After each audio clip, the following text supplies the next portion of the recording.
Hi, it's Fabio Quartararo. Hope you give us a like and subscribe.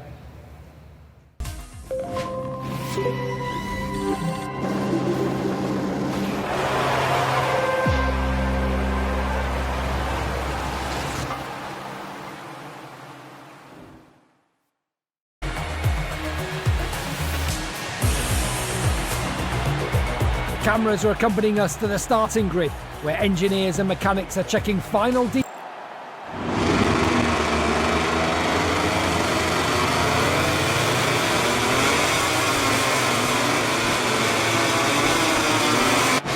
Riders have completed the warm-up lap. Fabio Quartararo starts from pole position. Just a few more moments and we'll see the start of the Grand Prix.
Showing even the relative lack of experience. But sorry, Lewis, you got to the latest Spargo. Real good fight this. Ferocious stuff between Fabio and Fastpec's Pecco Bagnaia. Everybody identified him as a real big threat if he got a good start. At the moment, aren't they? Perfect wingmen together. Quartararo on the last lap was the quickest mile on circuit with a 140. He's made good progress. He's up 7 spots now into 14th, but Joan Mir, who started in 17th, he's gone. I think on a Sunday, it's not happening. What can these men at the front of this race then now do? It's the bike to be on, isn't it, in MotoGP? It's won 7 of the last 13 Grand Prix. 4 laps. So Bagnaia now gets past Fabio Di Giannantonio. You don't imagine Di Giannantonio will make like the, in many ways, the lead challenger for the factory Ducati team, certainly in the World Championship. So you wouldn't expect that he's up front. Bezzecchi continues to lead Marini. Quartararo at the moment looking pretty racy behind. It's 9.40. The only man currently circulating. There's 5.2 on the circuit. And the 146 is world title. The things he's able to do on that factory Yamaha, nobody else on planet Earth right now. It's Fabio Quartararo versus Ducati right now at the front of this Grand Prix. Yeah, position. Just try and get himself to the front of the field as soon as he can. Put some of these bikes who we don't expect, like Sebastianini and Bagnaia, and just get out front and go. Try and build up an advantage. The top Yamaha, Quartararo P2. The next best Yamaha, P22. Tension is the pace. That little bit too hot. Luca Marini using all the power of that GP track. This is proper elbows out, isn't it, from Fabio Quartararo? He's getting everything he can behind Marco Bezzecchi. He's giving the young Italian at the front of this Grand Prix, who hasn't put a foot wrong so far. Fabio Quartararo is doing a Herculean job here to keep his head above water. In 6th, so the Aprilia rider isn't making quite as rapid progress. Further back, we've got Zarco. 63. Well, Espargaro just adding to more misery for Repsol Honda, to have major surgery, a fourth major operation on that damaged humerus bone, and now HRC as Pecco Bagnaia really starts to hone in on Luca Marini directly ahead of these two. This swamp is getting mullered here in terms of top speed. Bagnaia comes through on Marini and quite desperately won to get on par with Marini and Bagnaia ahead of him on the fast Ducatis. But look, this is Aleix Espargaro. What can he do?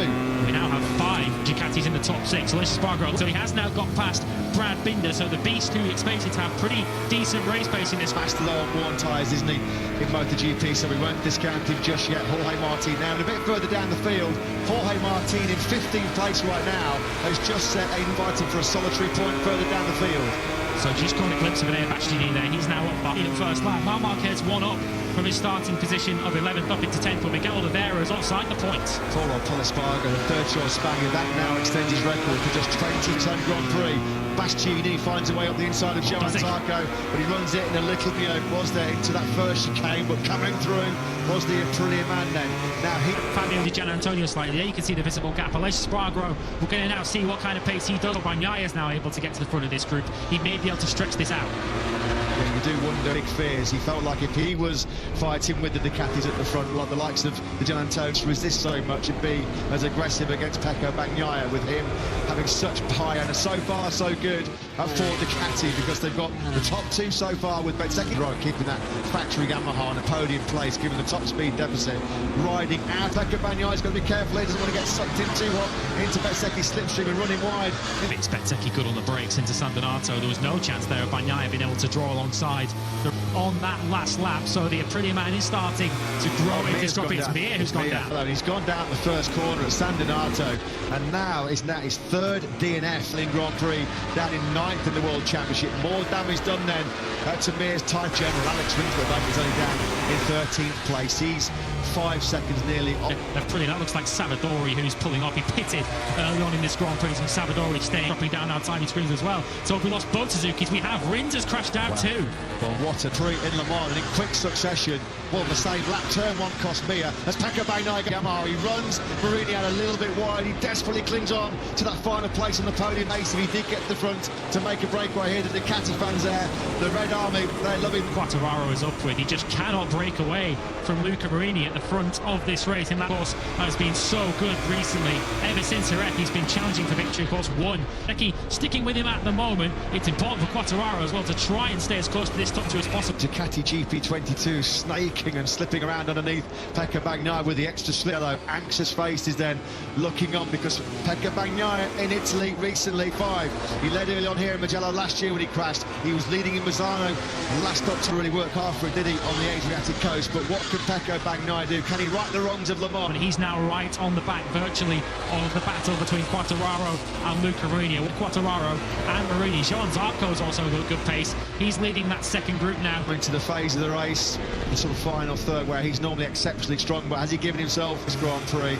There's that further confirmation then. Marc Marquez's tweet yesterday, having sometime next week he flies out to the States on Tuesday for further consultations with some world-renowned special meditation. Back at the front end of this Grand Prix, there is Bastianini. What can he do about it? She's up on the brakes, he's done a bit wide there. Got to be careful here. Turned 15 twice already this weekend. And when you've got Brad Binder right on your tail as well, Brad Binder won't need any encouragement to have a go, even if that Kate's made it straight, although they've had to essentially find a whole new base setting with that new aero on the bike. But Brad Binder, and a good day's work for them. Put it to Quartararo again and his crew chief Diego Gibolini, because all weekend, quite strong point of the Yamaha is that a lot of understeer through some of the chicanes. You don't need understeer Yamaha, because there he's in 3rd place. He's closing in now on Marco Bezzecchi, sweeping through Arabia to Scarperia up into 2nd place. What a 20 points this would be for Fabio Bott. He must be thinking his way around this racetrack, thinking, like, I make a move here, I need to then pull out over, who, as mentioned, was really closing in on the leaders. He will be close in attention as well. The right track, the beast is far from done yet. Would he be kicking himself, though, for a poor qualifying yesterday, catching the slipstream, but he's so good on the brakes. Into San Donato, oh, that's 19 somehow, after that real close instant there with Bezzecchi and Marini. Quartararo still... As Pecco Bagnaia's lead is now up over 1 second. It was 9/10 of a second as they went, so... Crucial lap now for Quartararo through these fast parts of the lap. We've seen how good he is through the fifth, because he will once again be exposed on that 1.1 kilometre main straight. We're just past half this. The Ducati's ahead of him. He can't find a way through the slipstream and then outbreak them going into San Donato. Marc Marquez and Takahigami. Not the battle of Marc Marquez is here, but that's one of the reasons we're not here to fight for top sixes like he has been all season long. He thinks that there's still more will to side. The two Mini VR46 Ducati teammates. It's going to be advantage Bezzecchi. He'll have the clip in the rear tyre of Fabio Quartararo. Great battle this then, raging behind Pecco Bagnaia. He's still in third. Then Marini, Alexis Spargo, Zarco and Bastianini. Bastianini now is up in for much more than just a podium position. This is pride at stake. Bastianini way out wide there. That's going to leave him. It's absolutely exceptional. On the last lap, he pulled 3/10 back on Pecco Bagnaia in the overtake down the main straight. Once again, let's see if Quartararo can pull some time back on Bagnaia. The lead just to that sixth place. So what can Bastianini do then now as he'll pick up some slipstream behind the himself and Marco Bezzecchi to avoid the risky moves from the Italians behind him going into the first. Get a pit lane entrance there on the factory Ducati that will lead at the end of lap 13. His advantage one. So from the two Ducatis behind him, I think he has. There's no way through from Bastianini. There's nothing wrong with the top lead. In MotoGP history, Jorge Martin, 363.6 kilometres an hour. We've got yellow flags out in sector 2. Just ahead of him, it's Bastianini. It's one of the best. It's the beast. It's Barcelona. Another big World Championship points here. A crash at turn 4 for Enea again, losing the front.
In a few minutes, the top 3 riders will arrive for their well-deserved podium ceremony.